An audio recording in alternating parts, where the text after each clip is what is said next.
bi kitabillah wa sunnati rasulih wa du'a ilal huda wa dalalata alal khair ibtigaa wajhillah wa mardati wa qurbi wa sawabi wa subhanahu wa ta'ala.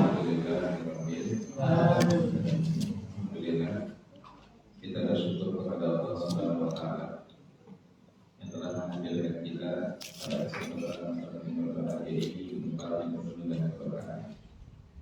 Dari kita sampaikan kepada seorang Nabi, dia yang Nabi yang memberikan syafaat kepada kita semua.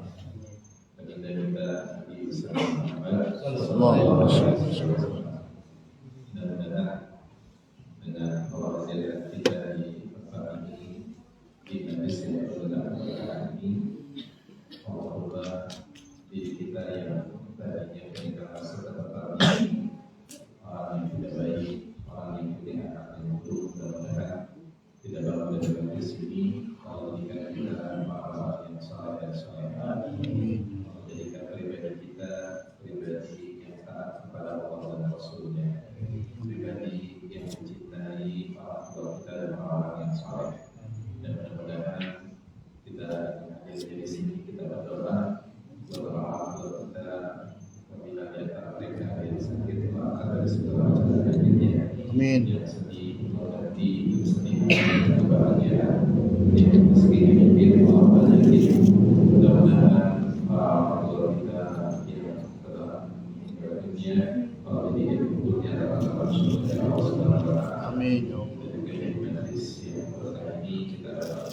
Khususnya buat saudara-saudara kita yang saudara orang-orang yang telah meninggal dunia, memberikan tubuh mereka semalam dalam surga Allah Subhanahu wa taala.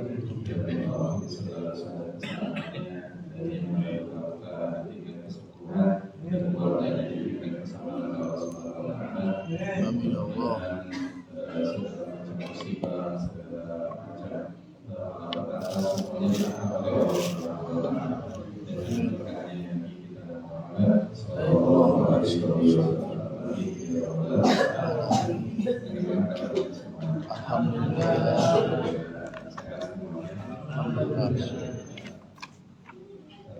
Kita di saat malam Selasa yang lalu kita membahas tentang syarat-syarat wudhu.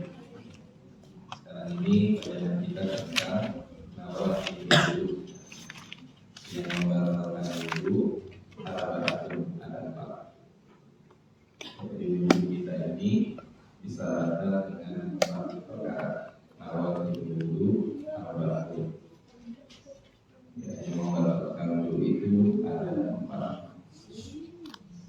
Yang pertama, wudhunya kita itu bisa batal adalah al-khariji min ahadits sabilain, sesuatu yang keluar dari dua jalan.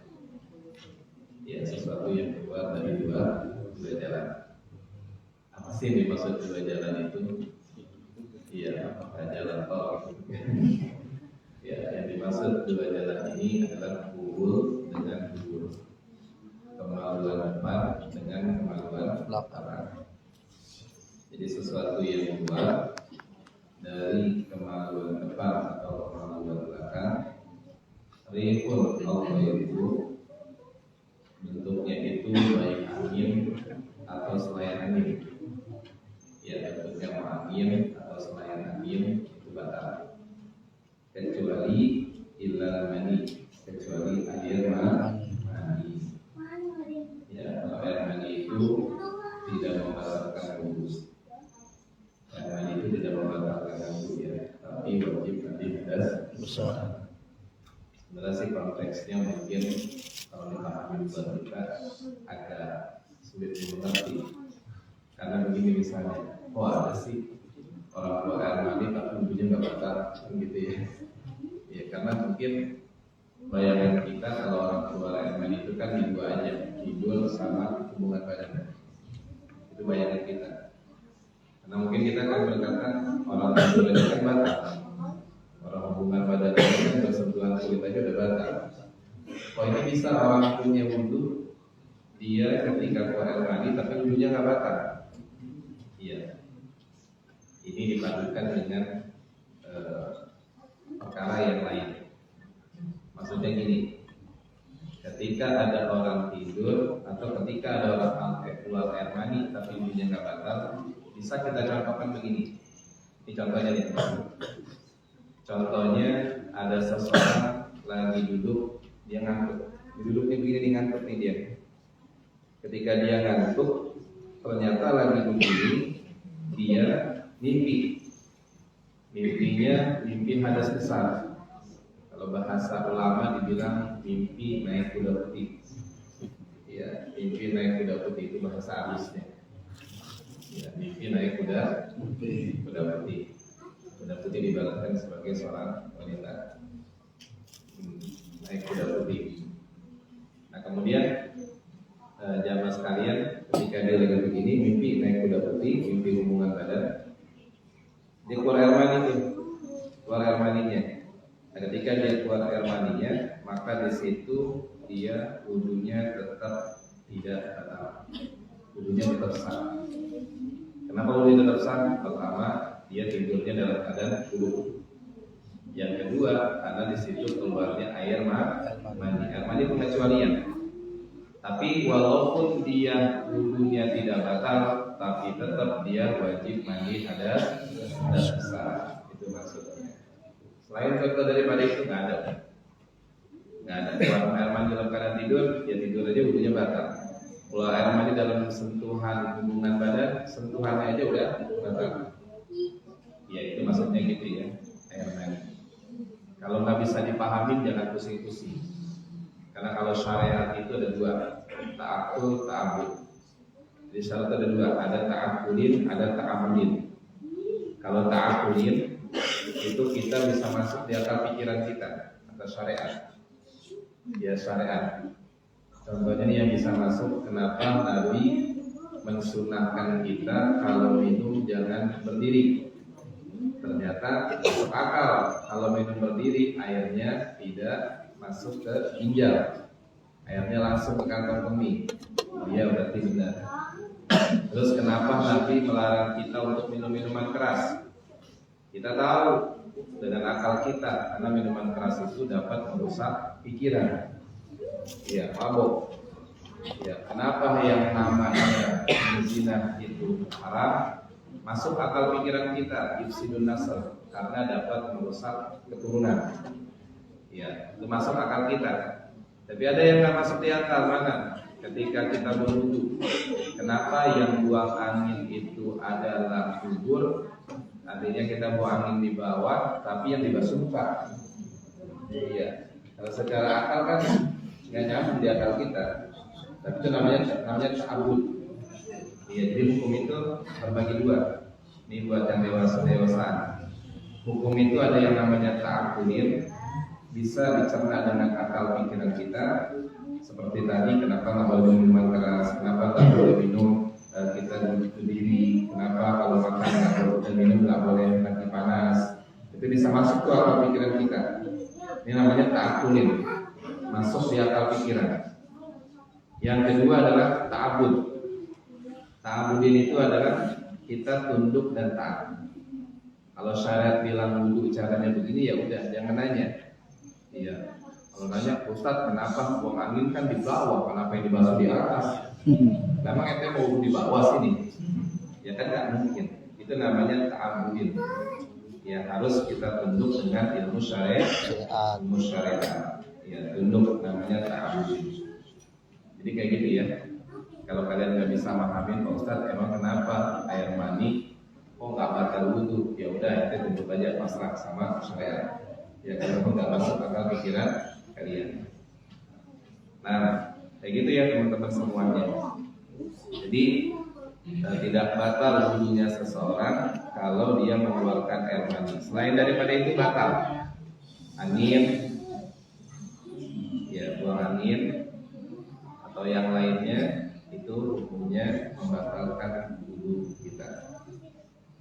Terus yang kedua, yang membatalkan wudu an-nafi lisani zawal aqlid, hilangnya akal, ya binaumin aw ghairihi, hilangnya akal dengan tidur atau selainnya. Ya, hilangnya akal nih dengan tidur dan selainnya. Selainnya itu banyak, seperti gila, au igma, ayan, au sukrin, mabok. Jadi kalau ada orang hilang akal baik dengan tidur. Kalau tidur akalnya hilang nggak? Hilang orang tidur. Orang tidur kalau berakal nggak tidur namanya. Namanya juga orang tidur. Orang gila ada akalnya nggak? Nggak ada. Orang ayan nggak ada. Mabok nggak ada. Makanya kalau ada orang yang hilang akal berarti wudunya batal. Ada pengecualian. Orang hilang akal tapi nggak batal. Siapa? Tidur qaidin yang sambil duduk memakanin makadatahu minal akal, yang dimana duduknya itu dia menempel pada tanah. Iya. Jadi ada orang yang tidur nggak batal wudunya, yang apabila dia tidur dalam keadaan duduk yang menempel dengan tanah atau nempel dengan tempat duduknya. Ini kayak begini. Ini kan nempel nih. Dia punya duburnya nempel. Makanya kalau ada orang yang tidurnya begini nih, dia wudunya nggak batal. Tapi kalau kita di masjid dengerin khutbah, tidurannya sambil begini nih, senderan batal. Karena kalau senderan begini dia punya duburnya. Ya, jadi kalau dia merem keluar gitu. Keluar orang dia. Atau tidurnya begini, batal. Kalau diangkat begini, batal. Ada juga yang tidurnya pertama begini, lagi tidur begini kan nggak batal. Bangun-bangun udah begini. Atau bangun-bangun udah kayak orang ini kan mendesit, pas mendesit, kok begini saya bangunnya. Nah kalau bangunnya begini batal. Tapi kalau dia tidurnya begini, pas bangun begini juga, itu nggak batal. Kan banyak tuh kalau orang-orang laki-laki tuh pada sholat Jumat kadang-kadang begini pada tidur. Padahal cuma pengorok dulu. Orang lagi sholat Jumat dia ngorok apa? Pernah nggak ada kayak gitu? Kalau zaman santri banyak banget. Bukan ngorok doang, kadang-kadang ikut kas ngorok. Begitu itu banyak apa gitu. Nggak jadi masalah. Kalau dia ngiler gimana Pak Ustaz? Batal nggak dia wudunya, sholatnya? Nggak batal wudunya. Karena kalau ngilernya dalam keadaan wudu itu tidak membatalkan wudu dan tidak najis. Ingetin ya, orang lagi duduk nih, ngiler nih, atau ente lagi ngaji nih begini, lagi ngaji dia bengong aja, ini ngiler. Kadang-kadang kan yang namanya orang yang manusia ya, kadang-kadang keluar gitu, sedikit gitu. Terus udah gini nih, itu nggak najis dia. Jatuh kemari banyak dia nggak najis. Kalau iler yang najis itu, kalau yang dari lambung tuh najis. Kalau dari lambung kan nggak mungkin, kalau dia duduk yang dari lambung naik ke atas nggak mungkin. Ya yang dari lambung itu akan keluar kalau tidurnya dengan berbaring.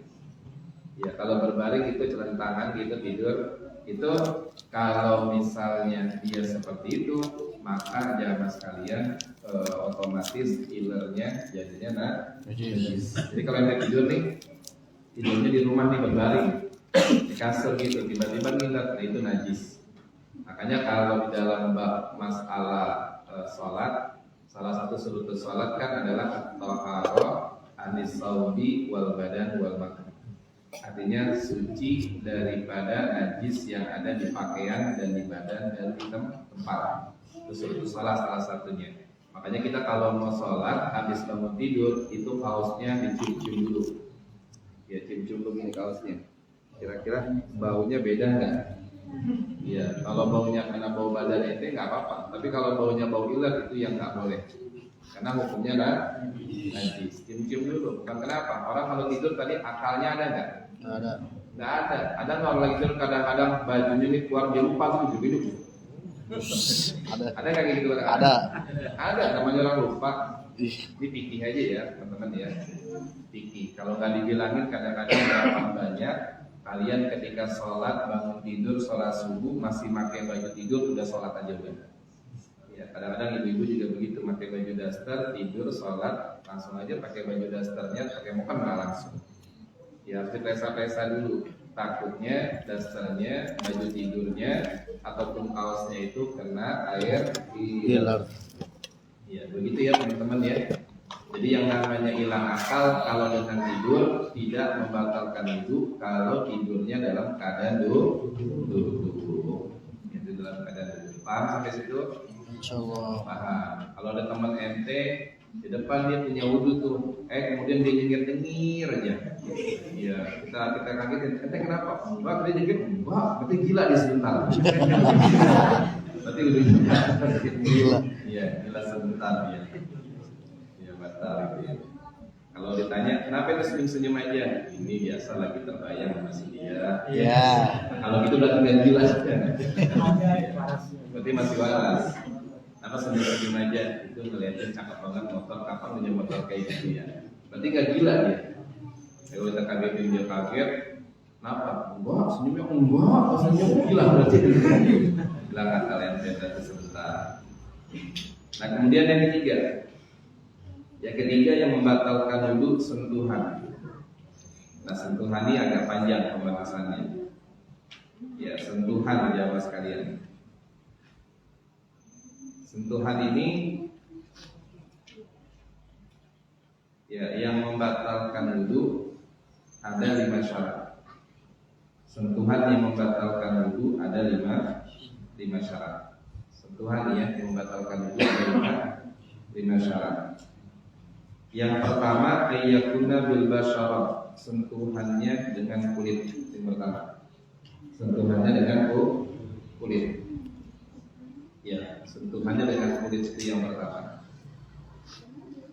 Kharaja bihi, kalau sentuhannya dengan gigi dan kuku dan rambut itu nggak batal. Misalnya seorang suami istri dia pegang rambut istrinya atau istri pegang rambut suaminya. Ya, istrinya rambutnya mau agak panjang gitu, cakep rambutnya sampai pinggulnya. Dia udah punya wudhu, suaminya udah punya wudhu, suaminya iseng banget dia pegang aja rambut istri dia cium gitu, rambutnya ngomong rambutnya. Itu nggak batal. Rambut nggak batal. Yang kedua kuku. Kata suaminya, Neng, gatel banget ini dan abang. Ya bang udah wudhu, Neng kukunya panjang kan dia udah pakai kuku garu. Itu nggak batal. Iya, nggak batal ya. Main kuku. Atau lagi kangen-kangen pada punya wudhu, udah main kuku aja begini. Iya. Tak ilokan. Iya pakai kuku doang. Jadi kita sentuhan sekalian. Kenapa? Sentuhannya suami istri itu menghapuskan dosanya dari ujung rambut sampai ujung kaki. Bahkan kalau suami istri bersalaman aja, itu semua rambutnya yang ada di badannya mohon ampun dosanya kepada Allah Subhanahu wa taala. Itu nikmatnya rumah tangga. Ya salamannya aja dosa kita diampuni. Makanya kalau punya suami atau punya istri kalau salaman yang lama dikit. Ya, salaman doang derajatnya diangkat oleh Allah Subhanahu wa taala. Jadi kayak gitu ya. Harus sentuhannya itu dengan kulit. Selain daripada kulit tadi gigi, terus jamaah sekalian rambut sama kuku itu enggak membatalkan wudhu. Terus yang kedua, ikhtilafu jinsi. Ya, sentuhannya berbeda jenis. Ya, sentuhannya berbeda jenis. Maksudnya berbeda jenis laki dengan perempuan. Kalau perempuan sama perempuan batal wudhu enggak? Enggak. Laki sama laki batal wudhu enggak? Enggak. Makanya kalau laki sama laki salaman jangan begini. Laki sama laki salaman begini. Iya kayak ibu. Kalau ibu nggak apa-apa. Iya salamannya aja mas kalian. Iya salaman. Salaman itu kan dapat ziyadatul ulfa, menambah rasa cinta. Makanya kalau salaman nih biar ketemu nih giniannya nih. Biar ketemu giniannya sama ginian temennya gitu kalau salaman. Jangan salam dong. Itu tahu? Itu salaman. Corona. Iya, salaman sangat banget biar sentuhan. Nih salaman yang begini nih, apa yang nempel giniannya nih sama yang ente orang salaman itu dapat menambah mahabbah dan rasa cinta serta kasih sayang. Salaman. Dan anak-anak, ini anak-anak perhatiin. Kalau salaman sama orang tua, cium tangannya. Kayak ente berguru ente. Kalau bisa bolak-balik sama orang tua. Jangan salaman sama orang tua nggak dicium, jidat. Ya, salaman sama orang tua pakai jidat. Salaman sama orang pakai pipi begini. Siapa yang ngajarin? Iya, siapa yang ngajarin salaman pakai pipi sama jidat? Nggak ada syarat salaman cium. Itu aja mas kalian. Itu cuma ngeliatnya di film aja gitu. Anak-anak zaman sekarang kan begitu, salamannya di pipi, sama di jidat sama pipinya salaman. Ya, jangan ya.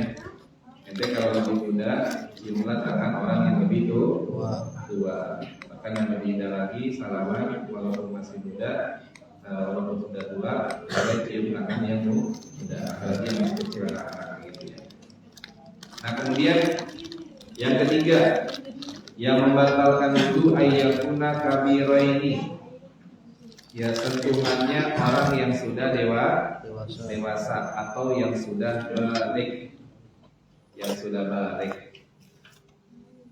balik. Balik ini terbagi dua ya. Ada balik dengan syariat, ada balik dengan pengertian. Maksudnya gini, ada anak-anak zaman sekarang baru usia 7 tahun atau 8 tahun udah hidup banget. Dia belum balik secara syariat, tapi udah pada hidup, pada ngerti. Nah anak kayak gini bertanya, dia cakep kok, cakep banget, kok sudah banget. Nanti dia udah balik gitu. Ini anak sekarang nih, ente usia berapa tahun? Ente usianya berapa tahun? Iya, umurnya? Iya. 8 tahun. Udah balik belum? Tapi kalau ngeliat cewek cakep tahu nggak? Kalau ngeliat cewek cakep tahu nggak?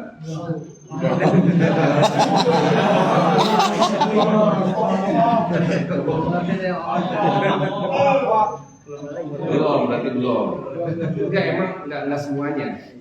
Enggak semuanya. Ada yang kayak gini nih, pergaulannya udah luar biasa. Mohon maaf, saya nggak bisa nyontohin di sini. Itu gara-gara apa? Gara-gara didikan orang tuanya.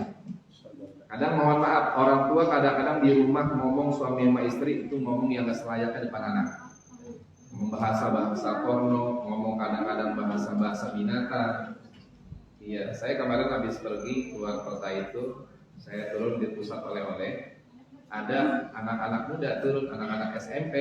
Itu berpada turun SMA dari mobil gitu mau beli, itu ngomongnya binatang semuanya. Kalbun, sini cepetan, ya kalbun. Saya nggak terjemahin ya. Paham kan kalbun apa artinya? Iya, enak banget kalau ngomong begitu. Bun, sini. Paham kan artinya dipotong begitu kan? Iya, kayaknya nyontoinnya jelek banget ya mas kalian. Itu yang ngomong nggak 1-2, banyak banget ukuran anak SMP.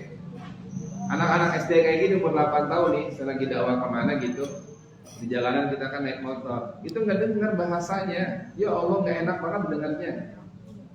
Ngomong bahasa orang-orang dewasa, iya sama anak kecil sama. Nah yang kayak gitu tuh, itu udah balik namanya.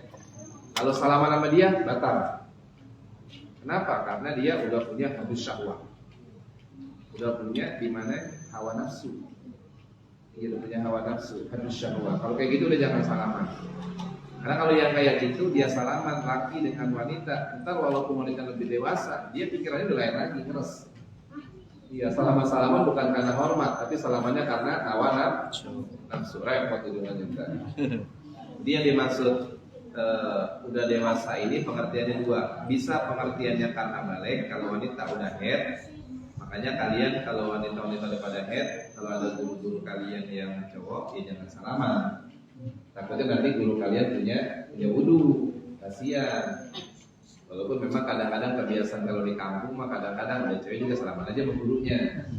Atau mimba ta'dim, cuma takutnya terkadang nanti orang lain nggak pada paham. Makanya harus dipahamin. Kalau memang ini takutnya apa? Takutnya juga nanti udah banyak punya wudhu.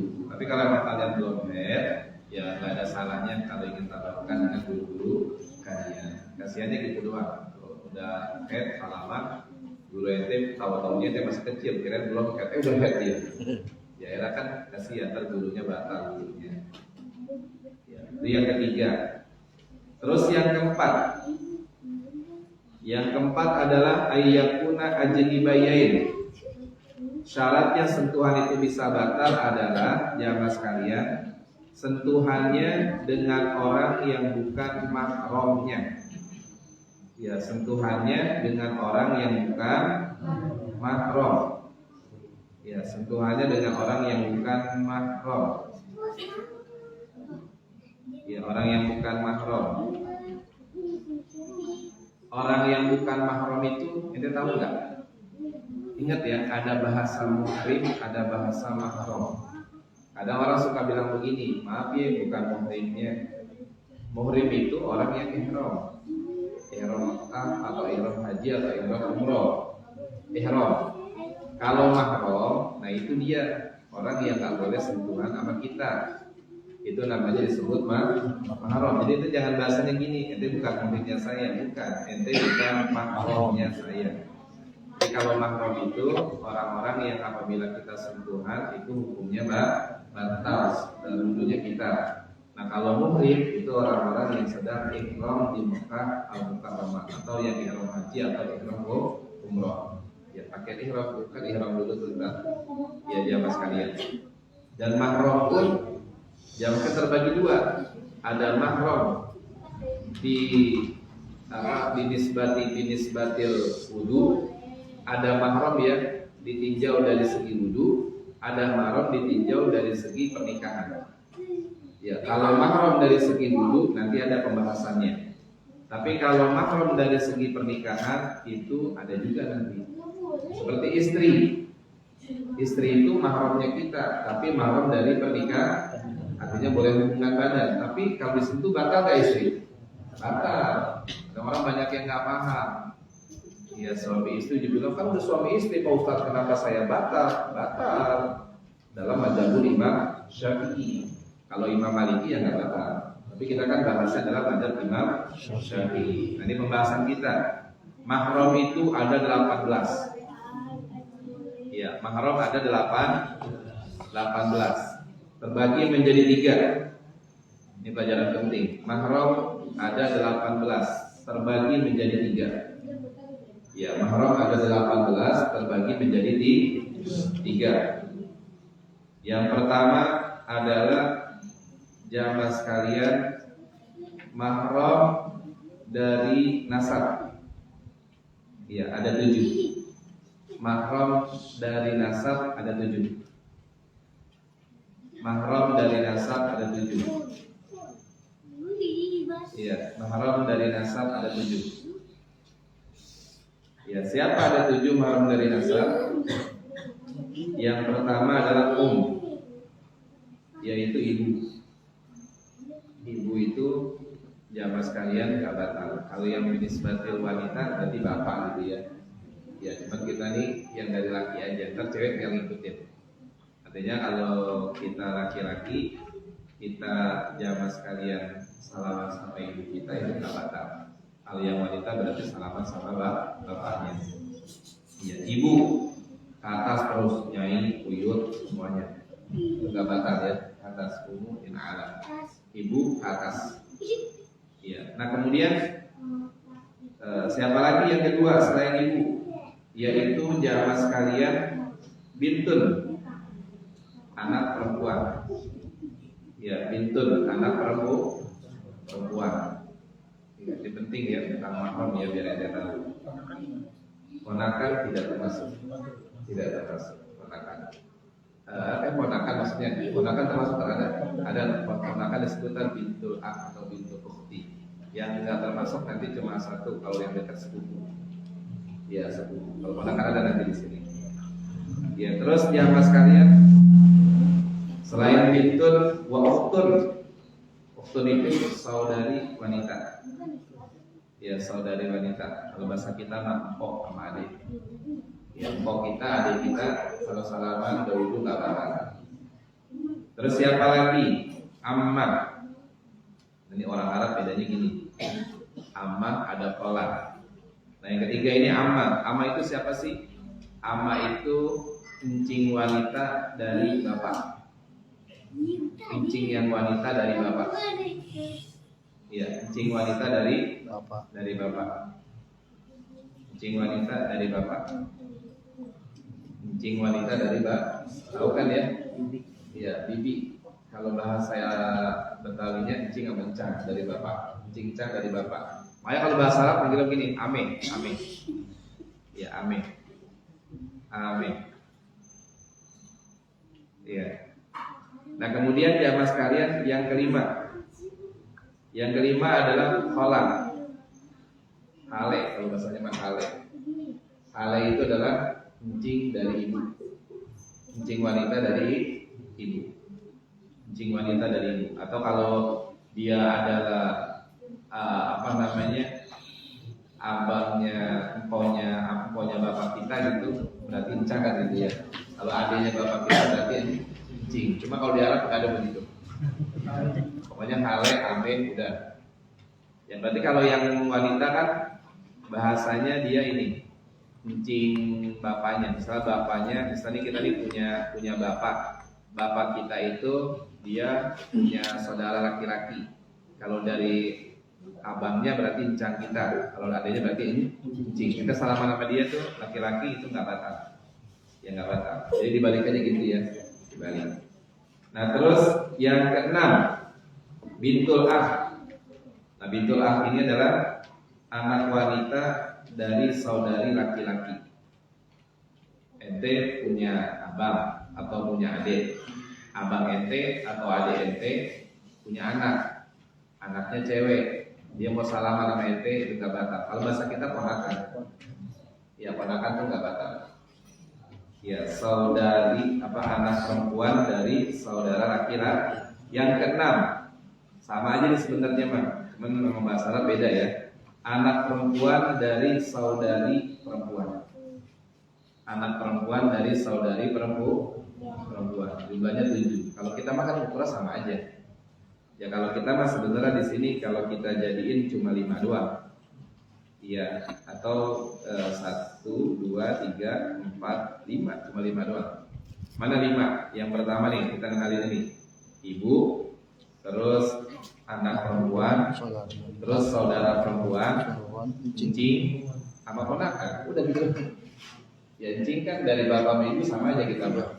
Ponakan mau dari saudara kita yang laki-laki dan perempuan juga sama. Udah gitu kenalinnya.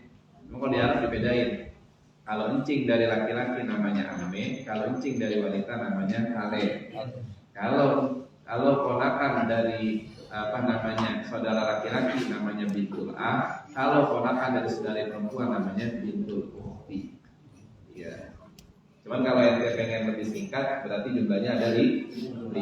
Ibu, saudara anak perempuan, saudari perempuan, terus encing dan encing sama ponakan. Udah gitu aja.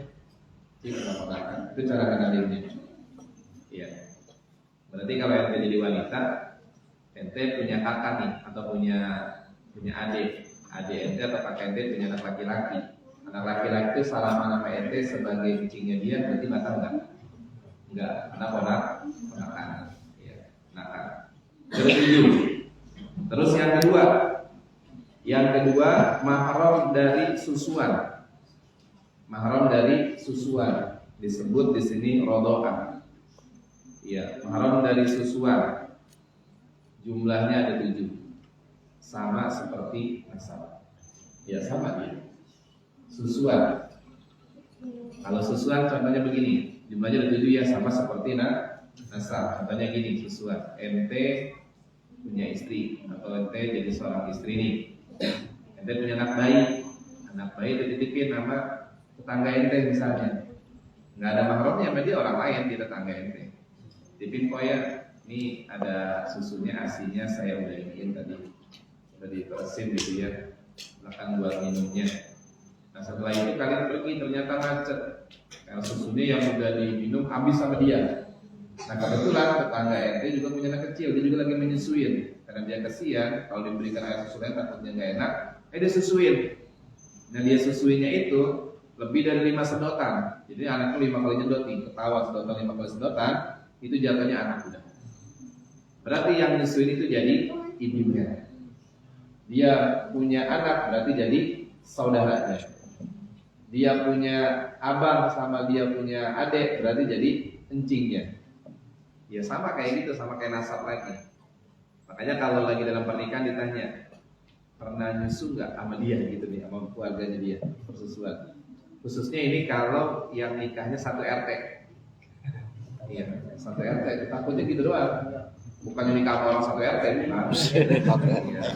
Saya tanya, ini rumahnya di mana? Nah iya, alamatnya sama, RT-nya sama. Emang deketan? Emang juga Ustaz. Pintu dia sama pintu saya kalau ngeblak tawa Pak Ustaz. Kok bisa jatuh cinta? Itulah jodoh namanya. Yang jadi masalah di situ bukan pintunya dekat-dekatan. Yang jadi masalah di situ itu emaknya dia pernah nyusuin dia apa kagak. Itu jadi masalah. Yang namanya jodoh kan kita nggak tahu. Ngejar-ngejar jauh-jauh demennya sama orang, jodohnya mah pintu sama pintu. Kita nggak ada yang tahu. Saya punya banyak anak muda kayak gitu modelnya. Di tempat kerja berantem mulu, tahu-taunya mah akhirnya nikah dia berdua. Itulah hidup, gak ada yang kita ketahui. Terkadang benci jadi cinta, cinta jadi benci. Itu jodoh namanya. Kita tidak ada yang tak. Makanya jodoh mah dikejar banget jangan, pasrah banget juga jangan. Udah santai aja. Santai aja. Jodoh bagikan rezeki. Ya itu ya teman-teman ya. Dengan persusuan. Karena persusuan itu ada babnya namanya bab rodoa. Susuan itu akan jadi anak dengan beberapa syarat. Yang pertama syaratnya kalau persusuan ini jadi anak adalah 5 kali isep. Yang kedua yang nyusu kurang dari 2 tahun. Kalau yang nyusu lebih dari 2 tahun, dia ngangkat anak nih misalnya, atau ada nih dia anaknya masih nyusu udah 2 tahun lebih dia susuin nggak jadi anak dia. Karena udah 2 tahun lebih. Ya, karena 2 tahun itulah yang dikatakan akan jadi anak. Makanya waktu itu saya dapat pertanyaan begini, Pak Ustadz. Ya Pak Ustadz, misalnya kalau ada seseorang suami minum air susu istrinya, apakah jadi anaknya Pak Ustadz? Ada yang bilang begitu. Ada juga yang bilang apakah dia akan jatuh talak Pak Ustadz? Saya jawabnya juga bingung. Saya bilang, iya jadi anak saya bilang. Saya cuma senyum doang. Ya orang kalau masuk bab rodoa, kalau nyusu dia jadi anak, kalau usia di bawah 2 tahun. Yang jadi masalah saya nih, ada nggak suami usia di bawah 2 tahun? Iya. Ada nggak suami usia di bawah 2 tahun? Nggak ada. Ya nggak ada. Kayak gitu ya. Nah terus yang ketiga. Yang ketiga adalah mahram dari pernikahan. Yang ketiga mahram dari pernikahan. Ya kalau mahram dari pernikahan, jamaah sekalian ada 4. Tadi kan 7 tambah 7 jadinya 14. Kan tadi semuanya mahram ada berapa? 18. Berarti kurang 4. Yang 4 di pernikahan. Ini ente harus tahu nih, udah khususnya. Jangan sampai nanti ente bilang begini, Pak Ustadz, saya udah nikah, saya salaman sama mertua, nggak mau salaman, saya bilang batal. Atau sebaliknya mertuanya kalau mau sholat, mau ngaji, mantunya mau salaman, jangan, batal. Emak udah wudu gitu katanya. Coba kita lihat di sini. Mahram karena pernikahan ada 4. Yang pertama ummu zaujah, ibunya istri. Yang pertama ibunya istri. Berarti kalau kalian wanita, bapaknya suami. Itu aja udah balikannya. Kalau ada wanita, Pak Ustadz saya wanita, terus saya punya bapak mertua. Itu kalau salaman batal enggak? Gitu. Nah terus siapa lagi? Yang kagak batal selain daripada ummu zaujah, ibunya istri, bintu zaujah, anaknya istri. Apa itu Ustaz anaknya istri? Gimana maksudnya? Maksudnya ada seorang laki-laki nikah dengan seorang janda. Jandanya punya anak cewek. Nah ketika dia berhubungan badan sama emaknya itu yang janda tadi udah dinikahin dan dia salaman sama anaknya, maka hukumnya tidak batal wudunya. Ya tidak batal wudunya. Tapi kalau janda sama duda, jandanya punya anak, dudanya punya anak, anaknya sama anaknya dia mau salaman batal. Karena anak sama anaknya dia mau nikah boleh. Nah kalau udah kasus Ustaz nih gimana? Ada janda sama duda nikah, anaknya pada temen dia pengen nikah lagi, gimana Ustaz? Boleh, nggak jadi masalah. Karena kan dia lain dia nasabnya, turunan siapa? Bapaknya siapa? Gitu. Beda, boleh gitu ya. Makanya gitu. Atau sebaliknya juga, misalnya sebaliknya kalian adalah seorang wanita, terus bapak kalian, ibu kalian yang janda menikah dengan seorang duda. Ternyata dudanya dia punya anak juga. Di situ kalau kalian nih cewek nih misalnya nih, kalian cewek nikah sama seorang duda, dudanya udah punya anak satu, laki lagi anaknya, dia selamat PT ya nggak batal. Iya, nggak batal karena di situ udah jadi ibunya. Itu yang kedua. Yang ketiga, zaujatul ab. Zaujatul ab itu adalah istrinya bapak, ibu tiri. Misalnya bapak kita nih nikah lagi, pas nikah lagi jamaah sekalian punya istri itu, kita salaman sama ibu tiri kita nggak batal. Karena ini haramnya ala takbid semua ya, selama lamanya. Ini semuanya haramnya selama lamanya. Ya, haramnya selama lamanya. Artinya apa? Haramnya selama lamanya. Walaupun misalnya dia udah nggak nikah lagi, udah cerai misalnya sama istrinya, tetap mertuanya. Ada seorang laki-laki nih nikah sama seorang wanita, terus ketika itu dia cerai nih, emaknya kan kalau dia selamat nggak batal. Sekalipun dia udah cerai, dia selamat mamanya lagi nggak batal. Haram ala takbid namanya. Terus apa lagi? Misalnya ada seorang bapak menikah jamaah sekalian dengan seorang perawan, bapaknya usia 60, nikah sama seorang gadis 17. Iya, anaknya jamaah sekalian kebetulan baru usia 25. Kan masih muda banget tuh ya. Iya, anaknya 25. Itu dia salaman sama mamanya yang usia 20, batal nggak dia? Enggak, karena itu istri dari bapak, namanya zaujatul ab. Terus saya ditanya tuh, kasus nyata. Bapaknya pas usia 63 meninggal, berarti kan emaknya baru 23 tahun. Betul-betul masih muda nggak? Muda banget, cakep, putih bersih. Ya Mas orang Sukabumi waktu itu. Suaminya orang Jakarta, orang Sukabumi, masih muda banget. Anaknya usia 27 tahun nanya, 28 tahun, Ustaz. Mas saya sayang banget, Ustaz cakep banget. Saya boleh nggak gantiin bapak saya, Ustaz? Kagak boleh, haram ala kami, tetap dia main kayak itu jatuhnya. Walaupun bapak ente nggak ada, tetap mahram yang berubah statusnya karena dia jamaah sekalian awal menjadi mahram itu cuma istri. Misalnya kayak gini, ada seorang nikah sama istrinya nih, ya dari segi mahram istri nih, dia nikah sama istri nih sama seorang wanita. Terus boleh nggak dia nikahin adiknya? Nikahin adiknya nggak boleh kalau dia masih hidup. Istrinya, karena masih mahramnya. Tapi kalau istrinya udah meninggal atau dicerai, boleh-boleh aja jamaah sekalian dengan adiknya atau dengan kakaknya. Itu doang mahram yang statusnya bisa berubah-ubah. Kalau yang mahram ini statusnya nggak bisa berubah sampai kapanpun. Terus yang keempat zaujatul ibn, istrinya anak, mantu, istrinya anak, itu jadi orang tua nih. Terus ente punya anak laki-laki nikah sama wanita, dia selama ente nggak batal. Atau dia punya anak laki-laki, punya anak wanita, dia punya mantu laki-laki, ente wanita nih jadi ibunya mertuanya, nggak batal. Itu dari segi mahram. Paham semuanya? Insya Allah. Panjang ini pembahasannya ya baru segini aja ya. Itu dari segi mahram. Ini penting banget ya soal mahram ya. Nah sekarang saya tanya sebentar sama ente. Berarti kalau kayak gitu, kalau kita punya encing kita batal nggak kita pegang? Salaman sama encing batal nggak? Enggak. Tapi kalau encing punya anak cewek atau punya anak laki-laki, kita laki, encing kita anaknya cewek, jatuhnya sepupu. Berarti kalau sepupu kita salaman sama dia batal nggak? Batal. Makanya nikah yang paling dekat itu sepupu. Kata abangnya, Dek, anak kamu kan mondok, anak kakak juga mondok.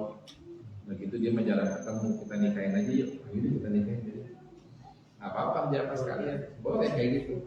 Daripada nanti khusus nih kita sayang-sayang punya pondokan biar diurusin, boleh. Dasar dia jarang ketemu. Ya kalau yang ketemu tiap hari makan berantemnya tahu saya nggak siapa. Iya, akhirnya terus jadi kamar pertama juga berantem. Iya, bisa jadi kayak gitu kan ya. Lucu kadang-kadang kayak gitu. Tapi kalau segi hukum boleh nggak sepupu kita nikahin? Boleh. Itu paling dekat pernikahan sepupu. Saya tanya lagi, kalau ente punya istri atau ente punya suami atau istri ente punya adik, laki-laki atau wanita. Ente sebagai laki-laki, ente punya adik ipar cewek. Adik ipar ente cewek salaman sama ente batal nggak?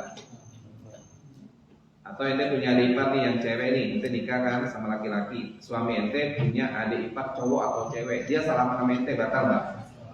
Hah? Batal. Atau begini, ente punya istri ente punya encing. Adiknya dari mertua ente, encingnya cewek, ente salaman sama encingnya batal nggak? Batal nggak? Batal nggak? Batal nggak? Yang wanita, ente punya suami ente punya encing, artinya adiknya bapaknya suami ente, salaman ente sama dia, batal nggak wudu ente? Hah? Batal nggak? Encingnya suami kita batal nggak? Halo. Enggak batal. Encingnya suami kita batal nggak? Hah?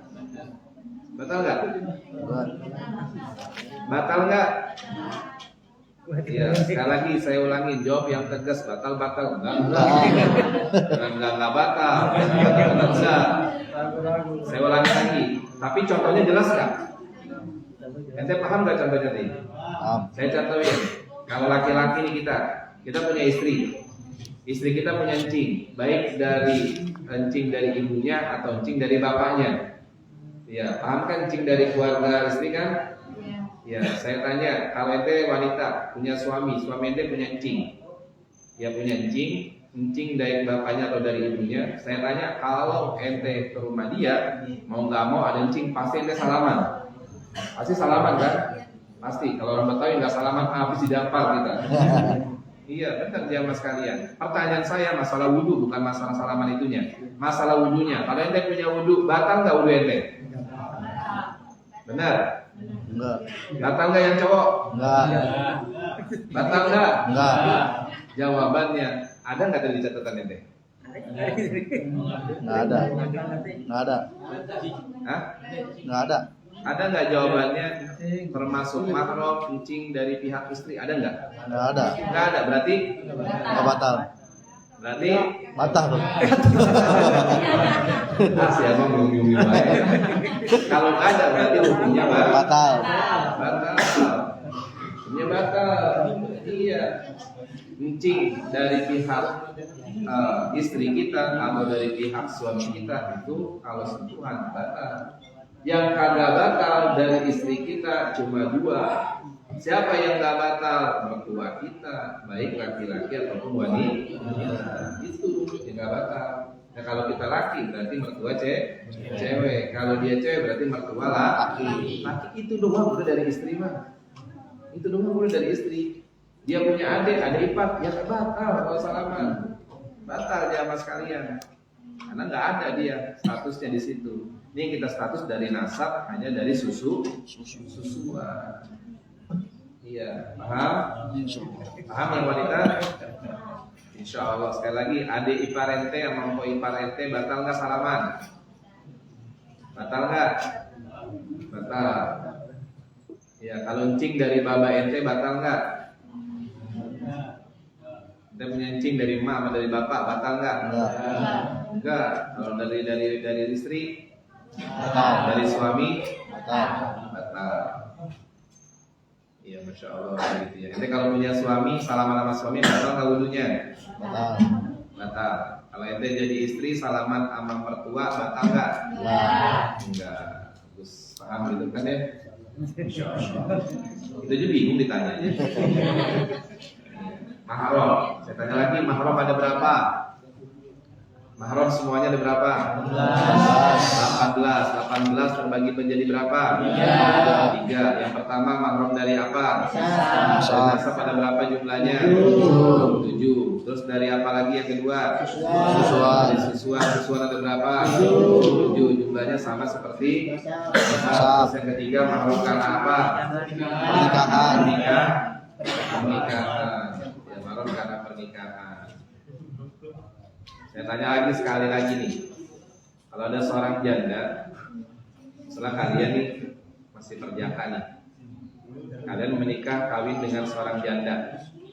Ketika ente pulang ke rumahnya si janda tersebut, ternyata janda punya anak yang cakep banget. Jandanya punya anak cakep banget. Boleh nggak ente ceraiin janda itu, ente nikah sama anaknya? Boleh nggak? Itu pertanyaan yang pertama. Pertanyaan yang kedua, ente nikah sama seorang perawan. Ente nggak tanya dulu tuh keluarganya di mana. Udah bisa dia mamanya, dia diasuh sama babanya. Nah ketika ternyata ente habis nikah, emaknya datang. Ternyata emaknya janda, cakepan emaknya sama anaknya. Begitu kata emaknya janda, udah tinggal di rumah saya aja bantu. Ya ternyata emaknya lebih cakep dari anaknya. Ente boleh nggak nyalain anaknya nikahin emaknya? Dari dua pertanyaan ini saya akan tanya satu-satu. Yang pertama, ketika dia menikah dengan seorang janda, kemudian dia lihat anaknya lebih cakep dari emaknya, boleh nggak dia ceraiin emaknya, dia nikahin anaknya? Boleh nggak? Jawabannya terperinci. Yang pertama, kalau dia belum sentuh emaknya, belum hubungan badan, boleh dia ceraiin emaknya, dia nikahin anaknya. Itu kalau janda. Tapi kalau dia nikahnya sama seorang perawan, terus dia punya emaknya janda ternyata lebih cakep banget, itu dengan sekedar dia ijab qabul itu nikah udah haram amat. Udah nggak boleh. Itu kasus. Kalau kata kita kiloan kaufatnya namanya orang. Iya. Kalau fikih mah yang terpenting udah ngerti. Kadang-kadang hidup itu nggak di luar logika kita, di luar akal kita. Masa iya Pak Ustadz orang baru nikah udah demen sama mamanya yang janda? Masa iya Pak Ustadz dia nikah sama mamanya yang janda dan dia demen sama anaknya? Lah boleh jadi. Anaknya juga mungkin yang cewek agak genit, bagusnya cakep banget. Dengan bos saya itu jangan buat emak. Bilang emak, udah buat aja gua emak masih mau kawin lagi. Ya emang mau nih, mau emak. Iya. Emaknya emang orangnya nyantai aja gitu. Udah kalau mau emak ambil aja, dasar emak belum apa-apain. Dalam syariatnya boleh nggak kayak gitu? Jangan dibilang mau nggak mau. Dalam syariatnya boleh nggak kayak gitu? Boleh. Yang penting emaknya belum bisa sentuh. Ya udah deh ambil aja. Emang boleh makan mau baru nikah? Boleh dalam syariat. Ya cuman kalau dia misalnya atau emaknya, itu mah udah suami agak tua udah buat emak aja. Iya. Nah boleh nggak kayak gitu? Nggak boleh. Karena kalau dengan dinisbahkan dengan anaknya itu dengan sekedar ijab qabul nikah udah haram. Iya emaknya. Allah akan dan yang daripada sehat semuanya, banyak berkah, mudah-mudahan semuanya diberikan umur yang panjang, diberikan kesehatan dunia dan akhirat.